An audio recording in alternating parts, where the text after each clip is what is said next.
going to press his head 12 times. First, second, third, fourth, fifth, sixth, seventh, eighth, ninth, 10th, 11th, and 12th. Now you can see he lost one eye. And now he lost the other. And he is heading towards Zoe's Cardboard City landmark. Zoe's Cardboard City. Now let me see what is gonna happen. He said, "This is Zoe's Cardboard City. Let me see what happens." Now let's see what he's got to say about the Junkyard's landmark. this display for Junkyard will be useful, as everyone should know where they're going.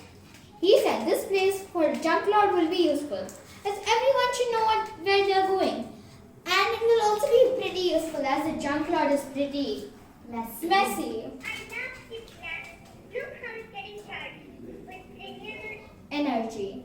He likes it because it has so much renewable energy, like a solar panel and a windmill.